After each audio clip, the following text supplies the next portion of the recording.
Hello. Well, this isn't exactly how we expected or thought or wanted the season to begin, but here we are. 3 games in, the Golden Knights have won once. They were effectively handed that game. Probably the worst game of the three that they've played is the one that they've won. Arguably the best portion of any of the games that they've played so far is kind of the end of the second period into the beginning of the third period against LA, but then to give up the shorthanded goal, to give up the other one, and then not do a ton in overtime, and you lose in shootout. It's 4 points in 3 games. So from like results standpoint, even results, I'm not even sure is right, but like from a where you sit in the standings, it's fine. It's fine. Like if not good, like you would probably have been fine with 4 points in the first 3 games. Now you see Seattle, San Jose, two places where the Golden Knights have never lost on the schedule, and you think, well, those are probably wins. And then the LA game potentially that one could have gone the other way. Either way, 4 points in 3 games is where you want to be. Now you lose in Calgary in regulation, and you start 1-3, 1-2, and it's 4 points in 4 games with a little bit more difficult of a schedule coming up. Things can get a little bit dicier, at least dicier than it's been at the beginning of most of the seasons in Golden Knights history, save for the second year when they were 1-4. Basically, other than that, they've been pretty darn good to start seasons. Winning on opening night pretty much every year is helpful. That did not happen this year. Being able to beat some of these Pacific Division teams, that has sort of happened, but not really. I mean, I guess the challenge I have through whatever 180 minutes plus 3 overtimes, and 2 were long and 1 was short, and all of this, like the issue I have right now is these are the winnable games. These are the teams that I don't think San Jose is very good. I don't think Seattle's very good. I think it was very clear today that Seattle's offense is nothing. It's lackluster. It's not there. They don't have much offensive talent. San Jose is young, and they don't have a ton of offensive talent outside of their very young players, which I think still need to grow, and they benched one of them in Misa. So they were better defensively. Seattle was halfway decent defensively. Nedeljkovic was good until he wasn't in that game. Decord was pretty good in this game, not great.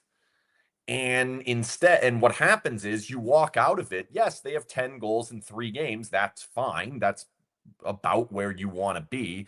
But it just doesn't look like a team that's generating a ton of offense. It doesn't look like the best forward group in franchise history, the best forward group that Bruce Cassidy's ever coached, the best forward group in the NHL, the group that we thought might be the leading scorers in the entire league this year. It hasn't looked that way. Sure, the power play has. They're 4 for 11, 4 for 12, something like that. Dorofeev has all of them. He's on fire. Good on him. Not a ton at 5-on-5, especially when they flip sides on him. We'll talk a little bit about that. I'm going to write about that for Monday. I've got a quote from Bruce from before the season, which is interesting on that one. But like Marner not getting a ton offensively. Eichel at 5-on-5. Outside of those 2 moments, and the same can be said for Marner, it hasn't been a ton. Eichel hit a post today, but that was on the power play as well. Hurdle, not a ton. Opportunity in front of the goal, or he had passed that puck out to Dorofeev. Not a lot going on there. Saad has been basically unnoticeable outside of the one pass that ends up on Lauzon's stick, who had arguably the best offensive 5-on-5 chance the Golden Knights had all day. Maybe Sissons is the other one on the breakaway. Sissons has not done a ton, and there's penalties there. Lauzon has not done a ton. There's penalties there. Carlson's not really shown up to this point as far offensively. He's been pretty good defensively. Mark Stone at 5-on-5 looks like he's doing quite a bit, but it's not generating much. When he went up and they changed the lineup around, and now he's with Barbashev and Eichel, it still did not generate a ton. And a lot of what was happening was going back down in their end, and they were not living in the offensive zone, even as much as like the fourth line did at different times today. The third line, which is the Carlson and Smith, if that's what we want to call the third line, they really haven't lived in the offensive zone all that much in all three games, really thinking back. So, like, you look at where are we? I do think missing Hannafin for the last two games matters. I think that matters offensively. And I'll say this, I was kind of, I don't know if I put this in the subtext or in Discord or if I tweeted it, I don't know. But one thing that I do think is going to be important, and they're going to have to figure out how to make this come back, is when the Golden Knights were at their best, certainly in 2023, but a good portion of last year when they were scoring a bunch of goals, especially early in the season, what we were seeing was teams having a hard time getting through the neutral zone, teams having a really difficult time getting it to the red line and dumping it in, or gaining direct access at the blue line. We did not see a lot of passes across the blue line. We did not see a lot of guys skating in with speed, coming from touching all three zones with a puck on their stick. It just was not all that common during the times when Pietrangelo and Haig and Hannafin were in the lineup. Now, with none of the three of them, you're seeing a little bit more of the issue being when the puck's coming out of the Golden Knights zone, it's basically either puck battles that are not being won cleanly by the Golden Knights, and that's fine. You don't have to win all of the puck battles cleanly, or the puck's coming out with pace. And I thought that's what really happened in the first period, and really why I thought this game again did not get off to a great start for the Golden Knights is because Seattle's coming out of their end with speed, and the forwards are not going to be able to do the entire job because one of them's up there forechecking, another has to be probably on the towards the middle of the ice, and they're just going to go around him. It's the defensemen that have to have good gaps, that have to slow down what's happening through the middle of the ice. And to this point, it has not been happening. Now, this is not Braden McNabb's strength, I wouldn't say. It's not that he's bad at it, but this is not his strength. It was Alex Pietrangelo's strength. I thought it was a pretty darn good strength of Nick Hague because of the long stick, because of the fact that he felt like it's fine if they're going to dump it in behind me because I can go be physical and make the play in the back. Because of that, you saw a lot of turnovers in the neutral zone. You saw a lot of dump ins without them really chasing it. You saw a lot of easy exits, easy turnovers, immediate offense coming the other way. We've seen almost none of that outside of a couple of times when Marner's picked off passes really, really nicely. That's been basically it. The quick strike offense just has not been there. I don't know that they have a single 2-on-1 this entire season. I can't think of one. They have one breakaway, I believe, maybe two. I remember the one from Sissons. I can't think of another one. They're giving a little bit more up going the other way. They're not a ton in the last two games, but a little bit more. And I think that's the portion where the blame's often going to come down on the forward group. Why does Mitch Marner not have a point in the last two games? Why does Mark Stone not have an even strength point, I think, at all to this in this season? Like, where is it? When is it going to come? And I think part of that is there's two competing factors. The one that I already said, and the other one being such a focus, and I understand the focus, and I agree with the focus being what it is on getting plays to the front of the goal. The problem is they don't have the players that are doing it. This group of players doesn't really do it. You're not going to see Marner in front of the goal. You're not going to really see Mark Stone in front of the goal all that much. Carlson does not go to the front of the goal a ton. Every once in a while he will, but not a ton. Smith does not. Saad does not. You do get it from that fourth line, but they're all playing together. Right? Eichel, not really a front of the goal type guy. Barbashev can do it. Hurdle can do it. But when Hurdle's playing center, he doesn't really get to the front of the goal as much. So the idea and the focus of what they've spent a good portion of the summer and a good portion of training camp trying to work in has not been there. And that's why it does not look like they're terribly dangerous at 5-on-5. You look at the goals, 4 of the 10 have come at 5-on-5. So 1.3 per game. That's not good enough. Like, it's not even close to good enough. Now, you've got the goal in overtime, which was a fluke. You've got the goal with the 6-on-5, which was even bigger fluke. You've got 4 power play goals. So that's where your 10 are. in this season. Dorofeev has all of them. He's been doing good. Power play, I don't have a big issue with. I'm good. Like it's good. It's doing the job. I still expect it to be a dominant weapon. I think eventually teams are going to shift over and defend Dorofeev a little more, and I think eventually that's going to open up a little bit more for Hurdle. Then I think you're going to see Marner getting a little bit more involved. I think you're going to see that evolve over the course of the season, and I think that will go well. Power play, I'm not worried about at all. Like literally none.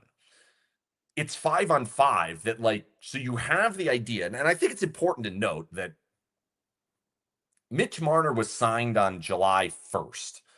Mitch Marner was in the works, and really, I think it might have even happened the day before. Either way, yeah, it did happen the day before. They've known for a long time that they were going to have Mitch Marner. They knew what this offense was going to look like. They've understood how this is going to go.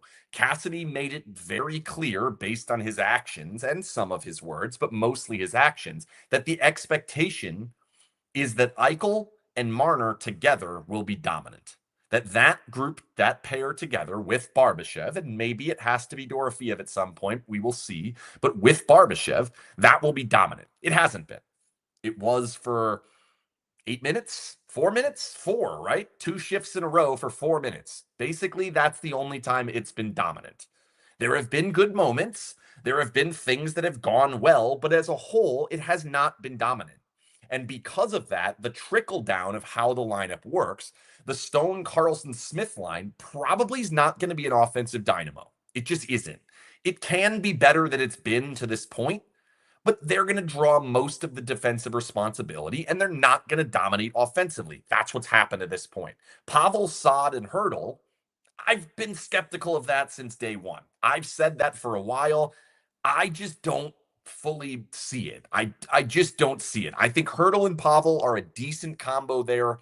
I think they need more than Saad on that wing. I still, to this point, I don't really understand the re-signing of Saad. I'm not going to fully go on board of questioning the re-signing of Smith yet, but we're getting there because then you have Sissons who comes in and replaces Waugh, and there was more offense from Waugh, and Waugh was a good option to go up. And in this particular situation, you could have plugged Waugh in a spot up the lineup and made a little bit of a different look as opposed to Saad now playing with Smith and Carlson, which isn't really going to work because you don't have a shooter there. When Marner and Eichel have to drive a line themselves, each of them, in my opinion. For this team to be at its best, I think they need to be split. And I thought maybe Cassidy believed it. He's going to give it a go. I think part of that is they just wanted to see what it looked like. It's only been 3 games, but he immediately pulled off of it. And what I was saying earlier is he has been thinking about this. How is this going to work? What's going to be our best option? What gives us the best chance to score? What gives us the best depth? What gives us the best opportunity to be a matchup nightmare in road games? I think that's another important thing. 2 road games, not good. Not good. The forward lineup is supposed to be really, really difficult to play against on the road because you can't match up with them. Even the 4th line, the Golden Knights feel very comfortable with that line against great lines. Now, they played 2 teams that don't have great lines. Bernier's had a halfway decent game, not great. And, Celebrini and co were all right, not great. But the offense for the Golden Knights isn't there. It's not happening at this point. And because of that, you now have to start moving the pieces around and change what you've believed for 4 months or whatever, 10, 3, like 3 months, I guess. I'm trying to do 10 minus 7 in my head to get to October minus July. It hasn't really fit. And like, part of it's the external piece. Like, I think Barbashev has been the best of the left wingers to this point. He's played with Stone and Marner, not terribly surprising. But even outside, like I would say, even outside of those moments, take those 2 moments away, which Barbashev was excellent in both of those moments where they scored the goals against the Kings. But take those moments away, I would say Barbashev, without question, has been the best of the left wingers. Now, when you switch Pavel over there, actually, now that I think about it, I would even throw Pavel in there on the left wing. On the right wing, he's done some good things, especially the goal against the Kings where he stole the puck in the neutral zone, gets it down and scores. Of the left wings, Smith hasn't been very good. Saad hasn't been very good. Howden's been all right, probably better than Smith and Saad, but in a different role that fits him better, that Smith and Saad do not really fit that role. So that's kind of where my question lies, is like, how is this all going to work together? How are you going to start generating more easy offense, which is kind of what we thought we would be getting at this point of the season? It's only 3 games in. I know. I'm not trying to go overboard here, but how do you get a little bit more of that? And then how do you start to work in the part that you know is going to have to be there as we move forward? This Periscope and all Periscopes are brought to you by the Jimmerson Law Firm. Jimmerson Law Firm is one of Las Vegas's preeminent law firms specializing in high-stakes business, civil, and family litigation. When winning matters, seek out the company, the law firm, the Jimmerson Law Firm that has sponsored us for 5 years now. So seek out them. They are fantastic. They will help you. If you need to win a trial, there's no better place to turn than the Jimmerson Law Firm. Longtime sponsor, longtime friend of the website, longtime golfing buddy with me, Mr. Jimmerson out there. So yeah, let me just touch on this one. So if you go, I've said this before, I think I said this on a podcast before, like, if you lose every single game in overtime, that's 82. All you have to do is win 18 at that point to get to 100. And reasonably, you don't even need 18, right? Like, you probably only need 14 to get to 96. If you get 96, you're probably 97, 15, 98, 16. Obviously, that's not going to happen. But I do think when you look at what have the 3 performances been? What have the 3 games that the Golden Knights have played been compared to what does 4 points in 3 games on the standings look like? It does not match. Like, the eye test of how they're playing does not match what the results have been in regards to the 4 points. The actual 2 losses, fluke win, that being what actually occurred, that actually kind of does match up, because I think you could probably say they could have potentially beat the Kings. They had that game. They started real slow and then had the game. Almost certainly should have lost to San Jose. I do not believe they were the better team yesterday. Today, I thought was close. First game was close, but in different ways, right? Like, they were way better for a good portion. Golden Knights were way better for a portion, and then it kind of evened out at the end in overtime. Last night, San Jose was better.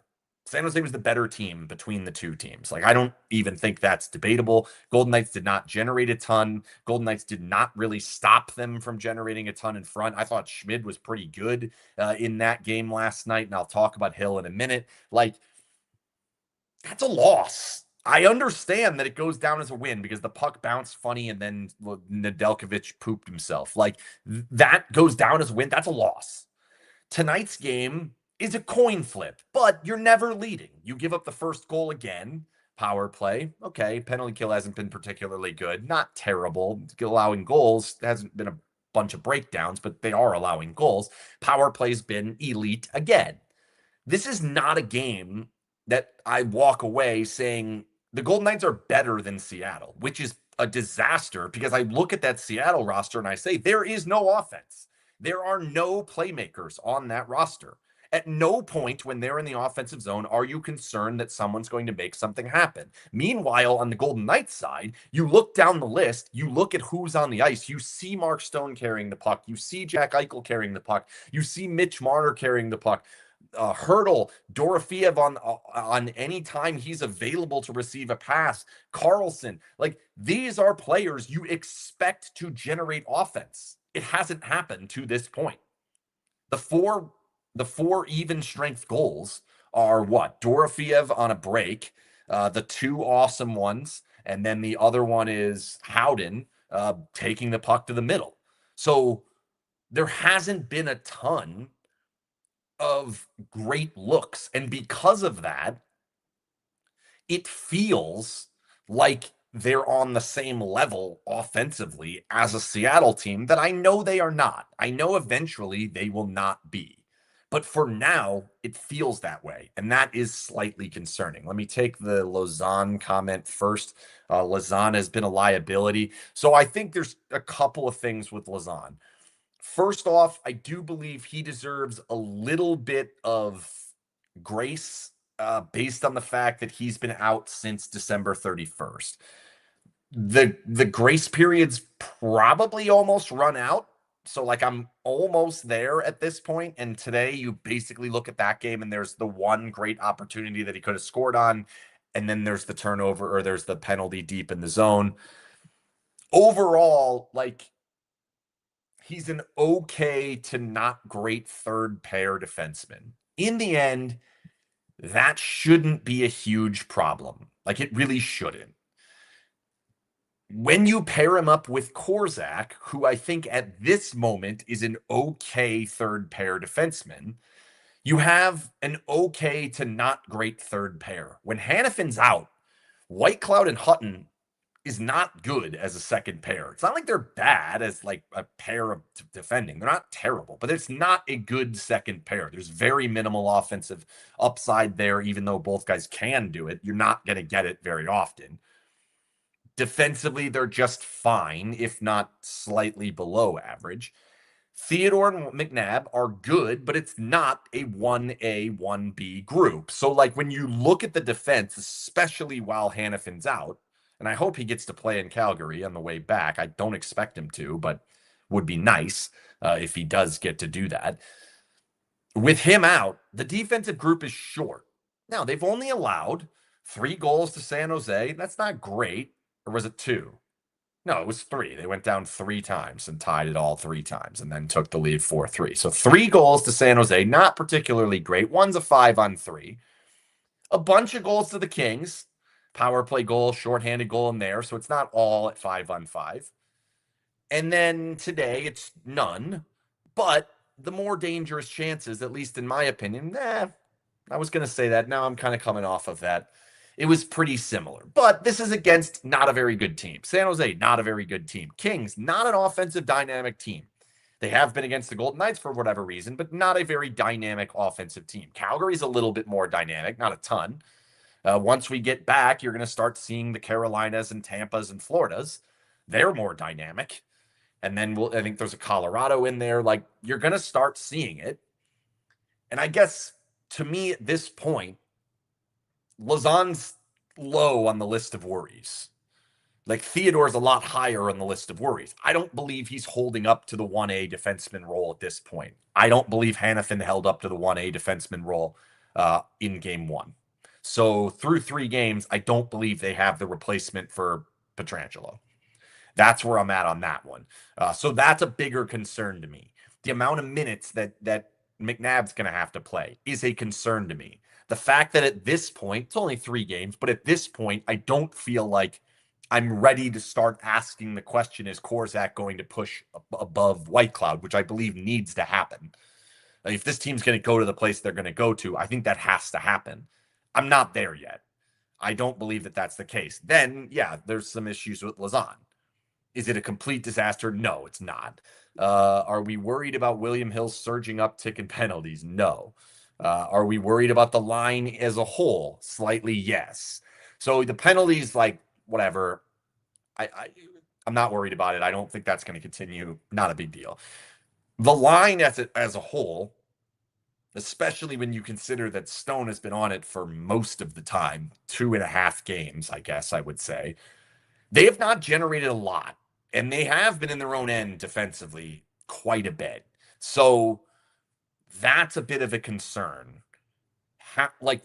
What does that look like if you don't have that option? And I think the bigger concern, the bigger question mark becomes, if Smith and Carlson aren't great together, how are you going to fit every other piece around this lineup? How is that all going to fit? That's my question on that one. Yes, positive note. Pavel is on pace to score 225. I'm still going to take the under on that, but that is a positive note. I would like others to join in. Pavel has 40% of the team goals, and they're not a low-scoring team at this point. That's pretty wild. I have not heard any updates on Hannafin's injury outside of both broadcasts tonight. The Golden Knights broadcast, as well as the Hulu or ESPN Plus. What the fuck was that commercial at the 15-minute mark or whatever it was in the first period yesterday. Complete fucking joke. That was a disaster. But both broadcasts have said he is not on the trip. That it always has to be taken with somewhat of a grain of salt because there's always another flight and he could always come back. I would guess it's serious enough that he's probably not playing for a little while. We do not know if it's lower or upper body. When they're on the road, most of the time there are not journalists traveling. There's only team employees, and they do not ask injury questions. That's been going on for 9 years. That will not change. So, yeah, okay. So somebody said they heard lower body. Again, for me, like, doesn't really make a huge difference. Usually, lower body would be slightly worse, but it depends. They need him back. But also he needs to be good when he comes back. So that's a bit of a thing. As far as goalies, I've seen more about Hill being terrible. I don't understand where that comes from in this game. Like, I just don't get it. The shots through traffic at the end, and then they've got a guy screening in front. The puck bounces out, and they're the ones there to clean it up. Like, second chances directly in front. Yeah, we'd like to be better at rebounds, but like, I don't have that big of an issue with it. He made a couple of the good stops. He hasn't really made a big stop to this point, but he was good to fine. They didn't really generate a ton against him. Golden Knights didn't generate a ton against Accord either. He was fine. Again, he does what the team does in front of him. Today was their best defensive game of the season. Unsurprisingly, they got their best Aiden Hill game of the season. I think Akira Schmid's game was probably even better last game, mainly because he made that one very timely save that saved them the game late. Hill was fine. That's what you're going to get. If the team doesn't defend, you're going to hate him. If the team defends, you're going to love him. That's what it is. And like, I'll say it until I'm a broken record on it. I'm going to keep saying it because it's constantly on my Twitter and on everywhere that I look. He was fine. He's going to be fine. He's going to do the job when they need to do it. So how that's going to go moving forward, he's going to play most of the games. They're probably aiming for 50 again, which means there's only 32 other games. We're down to 31 other games that I would assume Schmid gets them all the way up until December, and then Carter Hart will eventually get them at that point, assuming he's good enough to get them. We'll see. Time will tell on that one. Puck luck, like I had one tweet asking for what do we need to sacrifice to the hockey gods? And I'm like, I don't think this team can talk about puck luck for basically the rest of October. They've got more puck luck in that second game than you can ask for in basically an entire season with the bounce and then the misplay by the goalie. It effectively handed them a game that they probably should have lost. Today, shot goes off the post. I know Eichel hit a post, but the Golden Knights scored right after the Eichel post, and that was on the power play. The post, I mean, it was a solid one. I don't know if it was tipped or what, but a shot from the high slot gets off the post. Like, that goes in, it's 15, 20, 30 seconds left in the game. That's a loss. And so that's where I look at it, and I don't like the first three games. I don't like It's 3 games against the Pacific. They've earned 4 points. They have given away 4 points. No, 5 points. They've given away 5 points now. So in that respect, you've given Pacific Division teams a run up here, which is not ideal. I don't think Seattle's going to challenge. I don't think Anaheim's going to challenge. Not that big a deal. LA might. They don't look very good so far either, which is also a bit of an issue that these teams are not great. Like, they're not good. And this is what we're getting. Calgary, we'll see. They've been all right. I think they lost today. I'd like to see a better performance. Not scoring the first goal 13 times in a row. 3 postseason games, 7 preseason games, 3 regular season games. Golden Knights have not had a 1-0 lead since game 2 of the second round against Edmonton. Game 3 was Corey Perry. Game 4, they got shut out. Game 5, they got shut out. All 7 preseason games, all 3 here. Not scoring a bunch in the first period's been a bit of an issue. Like, they've got to get going here. This is the time where the group of forwards that this team have should thrive. The Marners, the Eichels, they should be thriving. Now, Eichel is thriving in regards to points. They should be thriving in rush chances, in creative offensive chances, in defenses disorganized type of chances. That's not happening. So then you ask, okay, well, where is the stuff in front of the goal? That's not happening either.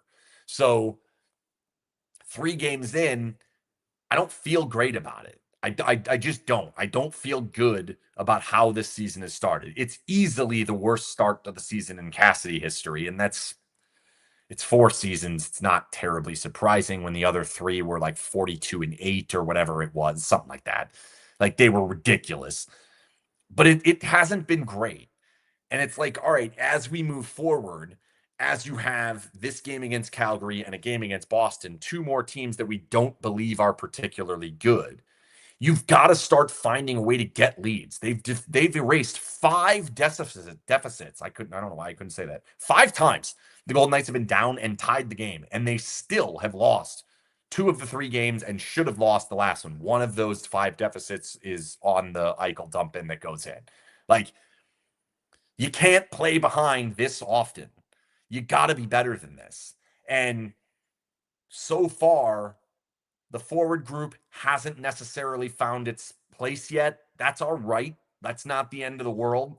We can see some mixing and matching. We possibly can see some different things. I think eventually you can find some way that Marner and Eichel can both have a line that's going well and it's not together, or they are together and they are scoring at least a goal per game, if not 2 at 5-on-5. Like that's kind of the expectation.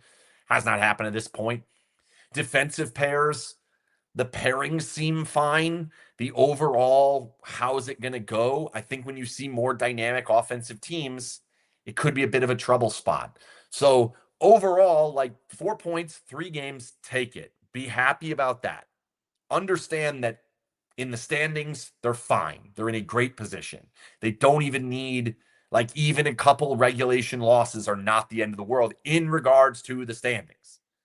But eye test, process. Process is probably the big one. We hear a lot about this when the process isn't going well, or when the process is going well and the results aren't there. The process isn't good.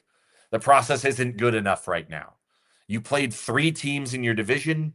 You played 2 of the worst teams in the NHL. Maybe they're not as bad this time. I don't know. We'll see. I still think both of them are terrible.